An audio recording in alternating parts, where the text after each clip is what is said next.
Hey guys, welcome to another video. Today we're working on this John Deere L111.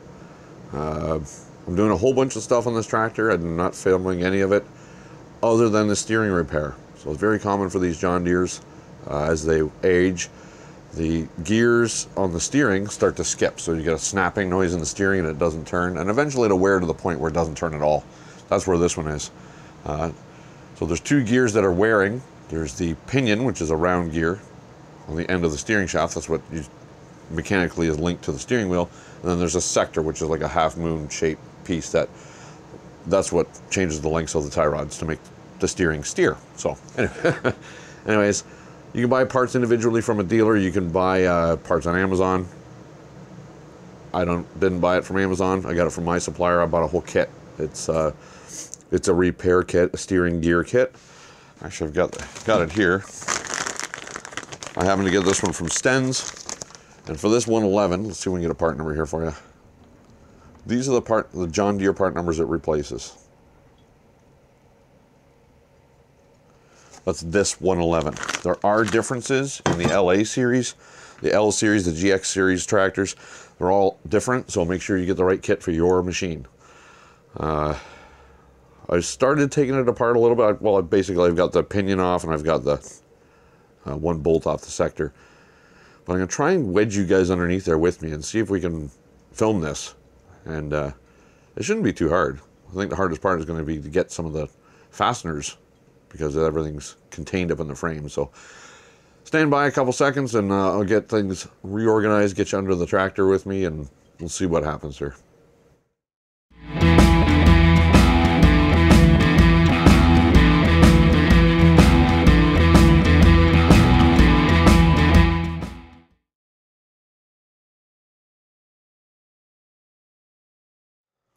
Okay, hopefully we can see what we're dealing with here. I've got you precariously sitting on a block of wood, so it's probably going to get a little wiggly and wobbly. I've already got this bolt out. That was it's a bolt with a shouldered shim and a spacer in it. So we'll keep that in order over here. The other bolt is here that we have to get out. I think I can get the nut on the top from the back here. It's close. There we go. The nut stayed up there. Yep. Oh, that's got a bar across it. That might be interesting to put back together. So there's no shim spacer on there. It's here. Still in the bolt on the shoulder. So we'll put those to the side.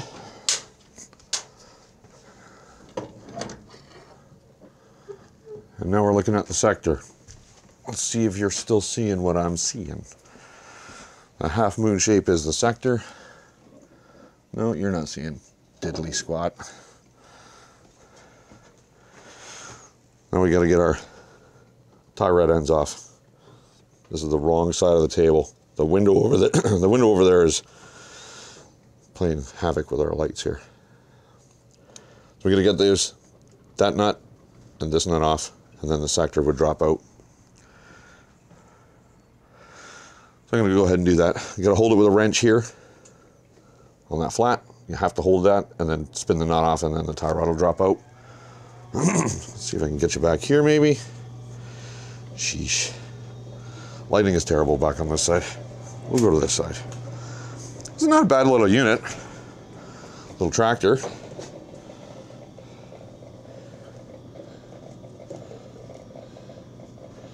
Is that too wobbly? You can pretty well see everything there. Okay, well, we'll leave it at that. I think those are 15s as well. Yeah. These are smaller. I think they're 12s, maybe 13 millimeter.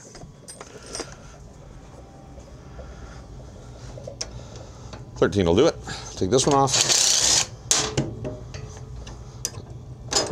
And then reach over across to you guys and get the other one.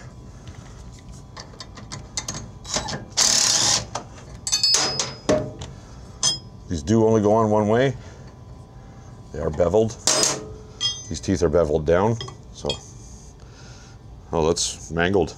We'll get a close up on the worn out parts in a little bit here.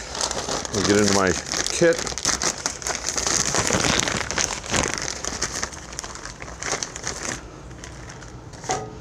Here's our new sector.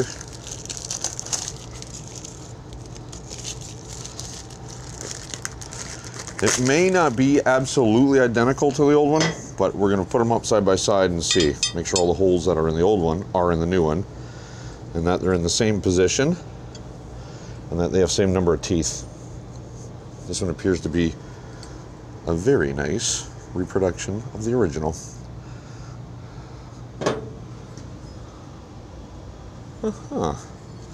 So that's good. Straight bolts here. More grass and fur coming out. There's a bushing here. It's a metal bushing and there's no wear on it, which is nice. More stuff in a package here. So there's the new shoulders with the new spacers. So we'll use them. One of each. Have to reuse the bolts. We'll just put them in their homes right now. Very, very common on these tractors for this problem to happen. So these bushings come in the kit, and they are the bushings to support the shaft so it doesn't wobble in the chassis. These are plastic, nylon, something. I don't know. They're not metal. These ones are metal. I'm not taking them out. I'm not going to change them. I'm going to leave those in there because they're better than these. That's the only parts that we're not going to use in this kit. Got our new pinion gear. Do just a trial fit. Yep, fits good. Okay, we're not ready for that yet anyways. Let's get our new sector gear bolted on there.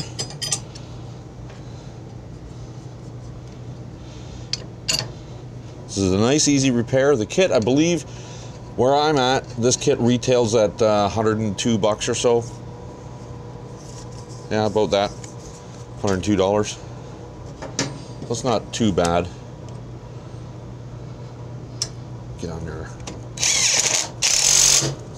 That's tight. The reason I do the tie rods after is because you can't get to these nuts when the sector is up there. So, you gotta do it now.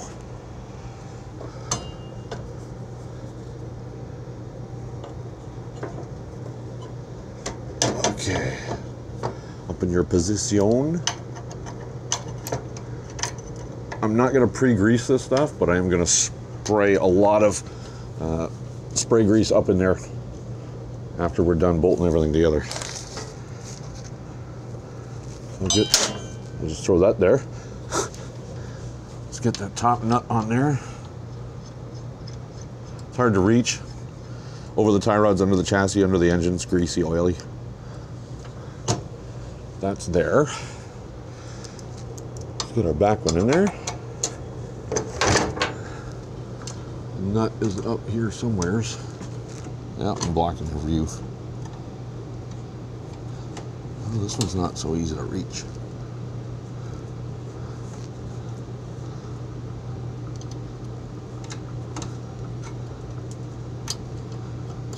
I'm gonna fight with this one a little bit.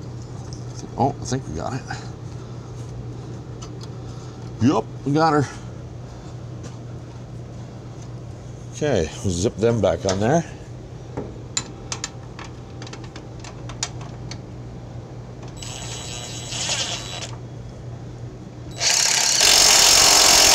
Good and tight. Yep, that one will fit too. Let's get a wrench on it. Maybe.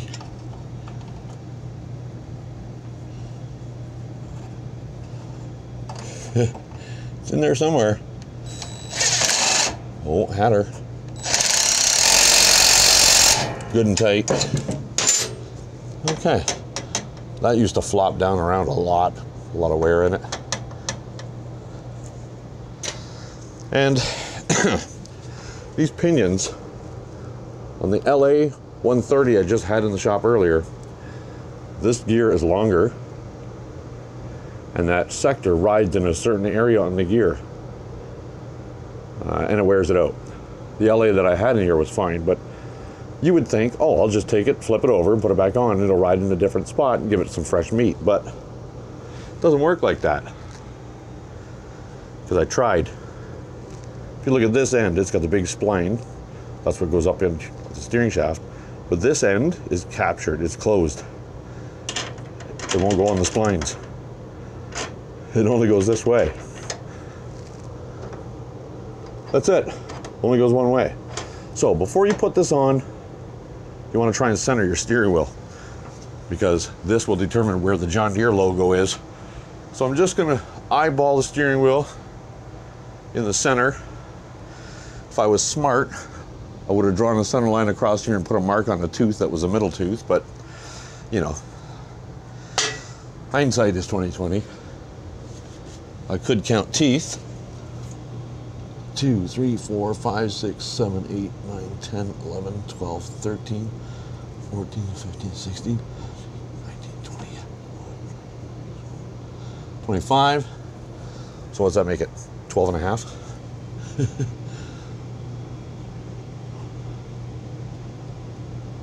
12. Well, there you go. We're going to use that one. So, steering wheel is pretty well centered. We're just going to gently slide this up to its point. Well, shit, then it's going to fall off. Okay,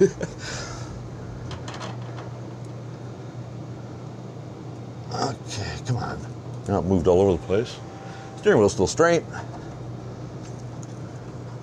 We'll just run this nut home. That nut is a 3/4. I'm sure it's 19 millimeters, but you know.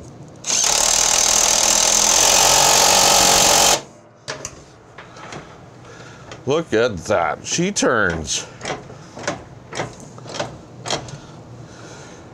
Oh, easy, back you out a little.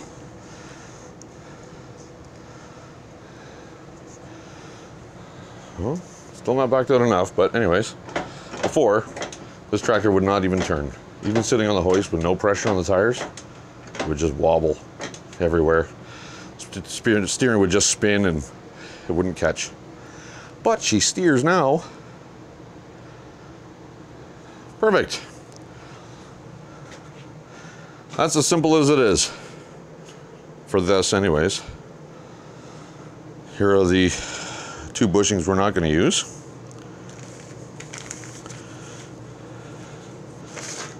Put you over the bench here and I'll show you the worn parts. So you can see that there's like no dentures left here. None. And that is the pinion we took out of it. So, yep, that wasn't doing nothing no more.